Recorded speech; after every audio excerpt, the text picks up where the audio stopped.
Assalamu alaikum, welcome back to School of English by Musfeka. Someone, somebody, something, anybody, anyone এই ওয়ার্ডগুলো নিয়ে আমাদের একটু কনফিউশন থাকে কোথায় কোন সেন্টেন্সে আমরা এগুলো ইউজ করব। এই ওয়ার্ডগুলো বাক্যে কিভাবে ব্যবহার করতে হয় চলো আমরা আজকের ক্লাস থেকে শিখে নিই।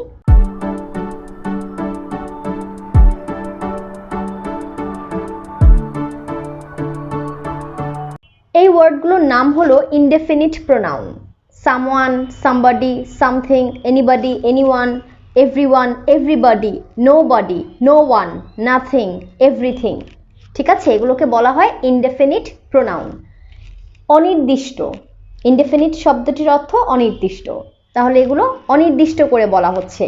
এখানে কোনো ব্যক্তির নাম নেই বা কোনো জিনিস কার সম্পর্কে বলা হচ্ছে অ্যাকুরেট করে কারো নাম নেই, এজন্য এটা অনির্দিষ্ট। এখন আমরা দেখি এখানে কি কি ওয়ার্ড আছে। Someone, somebody. সামওয়ান বলতে বাংলায় যেভাবে আমরা বলি কেউ এসেছিল, কেউ তোমাকে ফোন করেছিল, কেউ তোমাকে ডাকছে, এই কথাটাকে ইংরেজিতে সামওয়ান, সামবডি দিয়ে প্রকাশ করতে পারো।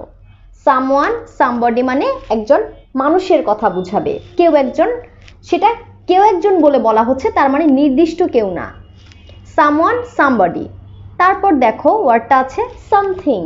এটা কিন্তু কোনো মানুষ না, কোনো একটা জিনিস বোঝানো হচ্ছে, কোনো একটা ঘটনা হতে পারে, অর্থাৎ মানুষ ছাড়া।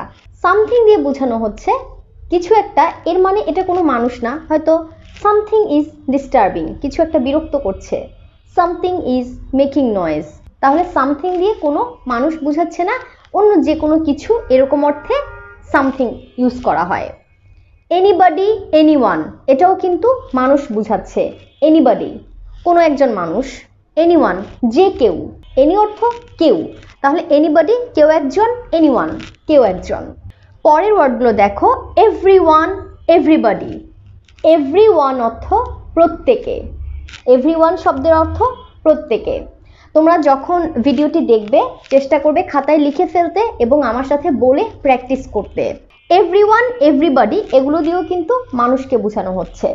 যেমন আমরা অনেক সময় বলি প্রত্যেকে আজকে এসেছে, এটা ইংরেজিতে এভরিওয়ান, এভরিবডি দিয়ে প্রকাশ করা যায়। প্রত্যেক শব্দটার ইংরেজি এভরিওয়ান দিয়েও বলা যায়, এভরিবডি দিয়েও বলা যায়। তারপর আছে নোবডি, নো ওয়ান। এটা কেউ না, না অর্থে যখন বলবে তখন নোবডি অথবা নো ওয়ান। নো ওয়ানের মাঝে কিন্তু একটু গ্যাপ আছে, নো ওয়ান, কিন্তু নো বডির সাথে কোনো গ্যাপ নেই। এভরিওয়ান, এভরিবডি এই ওয়ার্ডগুলোতে কোনো গ্যাপ থাকবে না, একসাথে হবে। শুধু নো ওয়ান এটা একটু গ্যাপ আছে বা একটু স্পেস রেখে লিখতে হবে। নাথিং, নাথিং মানে কোনো কিছুই না। সামথিং মানে যেমন কিছু একটা, নাথিং মানে কোনো কিছুই না। এভরিথিং সব কিছু। তাহলে এখন আমরা একটু সেন্টেন্সগুলো দেখি। এই ওয়ার্ডগুলো সব টেন্সে কিভাবে ব্যবহৃত হয় তুমি জানতে চেয়েছো, এর জন্য প্রথমে কিন্তু তোমার টেন্স সম্পর্কে ধারণা থাকতে হবে। টেন্সের যে 12টা ধরন আছে তোমাকে আগে সেই 12টা ধরন কিন্তু জানতে হবে, তাহলে তুমি এই ওয়ার্ডগুলো ইজিলি বসাতে পারবে। এখন আমার সাথে ওয়ার্ডগুলো একবার বলো। Someone, somebody, something, anybody, anyone, everyone, everybody, nobody, no one, nothing, everything. এই প্রত্যেকটা ওয়ার্ড সিঙ্গুলার বা একজন বুঝায়। যদিও তোমার মনে হতে পারে যে এভরিওয়ান, এভরিবডি এর মানে তো অনেক মানুষ, প্রত্যেকে মানে অনেক একটা গ্রুপ, কিন্তু এটা বুঝাবে একজন অর্থে। একজনের সাথে ভার্ব যেভাবে চেঞ্জ হয় ঠিক এইভাবে এই ওয়ার্ডগুলোতে ভার্ব চেঞ্জ হবে। তাহলে দেখো, সামওয়ান নোজ অ্যাবাউট ইট, কেউ এটা সম্পর্কে জানে। ভার্বের সাথে এস বা ইয়েস হয়, আমরা জানি ভার্বের সাথে এস বা ইয়েস দিতে হয় একজনের ক্ষেত্রে। হি গোজ, সে যায়। ঠিক এভাবে someone nose about it, somebody nose about it, এটা সম্পর্কে কেউ জানে। বাংলাটাও আমি লিখে দিয়েছি এখানে একটু সহজ হওয়ার জন্য, এটা সম্পর্কে কেউ জানে। সামওয়ান, সামবডি দিয়ে মানুষ বুঝাচ্ছে, এই জন্য তুমি বলতে পারো someone nose about it, somebody nose about it. আবার এনিবডি, এনিওয়ান দিয়েও কিন্তু মানুষ বুঝাচ্ছে। এনিওয়ান নোজ কেউ জানে, এনিবডি নোজ কেউ জানে, everyone knows, everybody knows, Nobody knows, কেউ জানে না। No one knows, কেউ জানে না। না বোধক বললে nobody, no one। হ্যাঁ বোধক বললে everyone, everybody, someone, somebody। না ওয়ার্ডটার জন্য আলাদা করে nobody আর no one এ কিছু দিতে হয় না।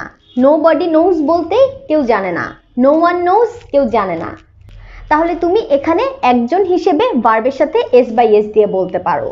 পরের উদাহরণটা দেখো, যখন আমরা কিছু একটা এরকম কিছুর কথা বলছি, সামথিং ইজ রং, কিছু একটা ভুল হচ্ছে, something is wrong. Something is making noise, কিছু একটা শব্দ করছে, something is making noise. Something is disturbing me, কিছু একটা আমাকে ডিস্টার্ব করছে, সামথিং ইজ ডিস্টার্বিং মি। এখানেও তুমি দেখো একজনের সাথে আমরা ইজ ব্যবহার করি, এজন্য সামথিং এর সাথে ইজ হতে পারে, সামওয়ানের সাথেও ইজ। এখানে যেই ওয়ার্ডগুলো আছে প্রত্যেকটা ওয়ার্ডের সাথে এই ফর্মটা আসতে পারে, ইজ আসতে পারে, হ্যাজ আসতে পারে। একজনের ক্ষেত্রে আমরা হ্যাজ ব্যবহার করি, তাই একজনের ক্ষেত্রে যেভাবে আমরা ইজ বলি, হ্যাজ বলি, এখানে আমি সেইভাবে দেখিয়েছি। ইজ হবে, হ্যাজ হবে, ওয়াজ হবে, ডাজ হবে, হ্যাজ বিন হবে। এজন্যই বলেছি তোমার টেন্সের ধারণা থাকতে হবে। টেন্স যদি বুঝো তাহলে বুঝতে পারবে একজনের সাথে কোথায় এস বা ইএস হয়, কোথায় ইজ হয়, হ্যাজ হয়, ওয়াজ হয়। ঠিক এভাবে এই প্রত্যেকটা ওয়ার্ডে কিন্তু এই ফর্মটা আসবে, মানে সিঙ্গুলারের সাথে যা যা হয় এখানে সেই অক্সিলারি ভার্বগুলো আসবে। তাহলে পরেরটা দেখো, আমরা অনেক সময় প্রশ্নে বলি ডাজ এনিওয়ান নো, কেউ কি জানে? ডাজ এনিওয়ান নো এটাও কিন্তু সিঙ্গুলার, মানে একজনের সাথে আমরা ডাজ বলি, তাই তোমাকে বলতে হবে does anyone no.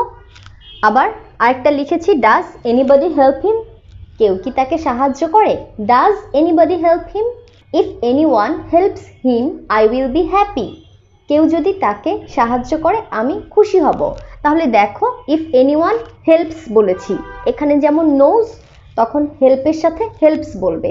If anyone helps him I will be happy, আমি খুশি হব। তাহলে এনিবডি, এনিওয়ান এর সাথেও একই ফর্মে আসবে। এভরিওয়ান, এভরিবডি এখানে বোঝাচ্ছে প্রত্যেকে। দেখো এখানে একটা সেন্টেন্স, এভরিওয়ান মেক্স মিস্টেক, প্রত্যেকে ভুল করে। এই যে মেক্স ভার্বের সাথে এস হয়েছে, মেক পর্যন্ত ভার্বের সাথে এস বা ইএস দিতে হয়, মেকের পরে এস। তাহলে এভরিওয়ান মেক্স মিস্টেক। আবার বলতে পারো প্রত্যেকে জানে, এভরিওয়ান নোজ। প্রত্যেকে অপেক্ষা করছে, এভরিওয়ান এই যে এটা ইজ ওয়েটিং। প্রত্যেকে এসেছে, এভরিওয়ান হ্যাজ কাম, প্রত্যেকে এসেছে, এভরিওয়ান হ্যাজ কাম। আবার যদি ওয়াজ দিয়ে বলো, এভরিওয়ান ওয়াজ ওয়েটিং, প্রত্যেকে অপেক্ষা করছিল। তার মানে এই বক্সটা ভালো করে খেয়াল করবে, এখানে ভার্ব এস ইএস আছে, ইজ আছে, has, was, does, has been, ঠিক এই অক্সিলারি ভার্বগুলো ইউজ করতে হবে। তাহলে এভরিওয়ান, এভরিবডি একইভাবে ইউজ করতে পারো। এভরিবডি ইজ ক্রাইং, প্রত্যেকে কান্না করছে। এভরিওয়ান ইজ লাফিং, প্রত্যেকে হাসছে। Everybody is watching your video, প্রত্যেকে তোমার ভিডিও দেখছে। এখন দেখো নোবডি, নো ওয়ান। নোবডি এবং নো ওয়ান দিয়ে বোঝায় কেউ না, এটা একদম নেগেটিভ করে দিচ্ছে। তাহলে nobody is watching a movie, কেউ মুভি দেখছে না, কেউ ছবি দেখছে না। Nobody is watching a movie. No one knows, কেউ জানে না। নো ওয়ান মেক্স মিস্টেক, কেউ ভুল করে না। ঠিক এখানে যেই যেই ভার্বগুলো ইউজ করেছি এই ভার্বগুলোই ইউজ করতে পারবে। নো ওয়ান হেল্পস মি, কেউ আমাকে সাহায্য করে না। নো ওয়ান ওয়াজ ড্রয়িং, কেউ ছবি আঁকছিল না, কারণ আমরা বলেছি ওয়াজও হতে পারে। হ্যাজ বিন দিয়ে কিভাবে হয়? No one has been watching TV for 1 hour, কেউ 1 ঘন্টা ধরে টিভি দেখছে না। No one has been watching TV for 1 hour। Nothing, nothing অর্থ কোনো কিছুই না। এইভাবে সামথিং যেভাবে ইউজ হয় নাথিংও সেভাবে ইউজ করতে পারবে। সামথিং ইজ ডিস্টার্বিং মি, আর যদি নাথিং দিয়ে বলি নাথিং ইজ ডিস্টার্বিং মি, আমাকে কোনো কিছুই বিরক্ত করছে না। তারপর তুমি বলতে পারো নাথিং ইজ ইম্পসিবল, কোনো কিছুই অসম্ভব না। নাথিং ওয়াজ ইম্পসিবল, কোনো কিছুই অসম্ভব ছিল না। যখন ফার্স্টে বলবে ওয়াজ, নাথিং ওয়াজ ইম্পসিবল। এরপর দেখো এভরিথিং, এভরিথিং মানে সব কিছু। যেভাবে আমরা সামথিং ইউজ করতে পারি এভাবে এভরিথিং ইউজ করতে পারি। এভরিথিং ইজ পসিবল, সব কিছুই সম্ভব। এভরিথিং ইজ ইজি, সব কিছুই সহজ। এটা দিয়ে একটা সেন্টেন্স বলেছি, এভরিথিং ইজ ইজি, সব কিছুই সহজ। When you are crazy about it, যখন তুমি এটার জন্য পাগল হয়ে যাবে তখন কাজটা তোমার জন্য সহজ হয়ে যাবে। যেমন তুমি ইংরেজি ভালোভাবে শিখতে চাও, তুমি যদি এটার জন্য পাগল হয়ে যাও, সবসময় প্র্যাকটিস করো, তাহলে এভরিথিং তোমার জন্য সহজ হবে। এই কথাটাকে বললাম, everything is easy when you are crazy about it. আর কোনো কিছুই সহজ না যদি তুমি অলস হয়ে থাকো। Nothing is easy if you are lazy. এটা কিন্তু পরের আলাদা অংশ, এটা নিয়ে ওয়ারিড হবে না। এটা খেয়াল করো, এই পাশেরটা খেয়াল করো, এভরিথিং ইজ ইজি। আবার এখানে বলছি নাথিং, কোনো কিছুই সহজ না। নাথিং ইজ ইজি ইফ, যদি, ইউ আর লেজি, যদি তুমি অলস হও কোনো কিছুই সহজ না। কথাটা মনে রাখবে। এখন দেখো আমরা এই লেসনটা থেকে কি শিখলাম? সামওয়ান, সামবডি মানে কেউ একজন। সামথিং মানে কিছু একটা। এনিবডি, এনিওয়ান মানে কেউ একজন। এভরিওয়ান, এভরিবডি এর অর্থ প্রত্যেকে। নোবডি, নো ওয়ান কেউ না। নাথিং মানে কোনো কিছুই না। এভরিথিং মানে সব কিছু। আর এখানে যে ভার্বগুলো আছে অক্সিলারি ভার্ব বলে, এই অক্সিলারি ভার্বগুলো এই প্রত্যেকটা ওয়ার্ডের সাথে ইউজ হতে পারে, কিন্তু কোন টেন্সে কিভাবে ইউজ করবে এটা বোঝার জন্য তোমাকে অবশ্যই টেন্স সম্পর্কেও ধারণা রাখতে হবে। যেমন তুমি যদি পাস্টে কথা বলো ওয়াজ ইউজ করবে, যদি তুমি বর্তমানে কোনো প্রশ্ন করো তখন ডাজ ইউজ করতে পারো। আবার তুমি যদি মেইন ভার্ব ছাড়া কোয়েশ্চেন করো ইজ ইউজ করতে পারো, অথবা ভার্বের সাথে এস বা ইএস দিয়েও কিন্তু সেন্টেন্সগুলো তৈরি করতে পারো। ইনশাআল্লাহ পরের ভিডিওতে আমি বাকি ওয়ার্ডগুলো নিয়ে আলোচনা করব।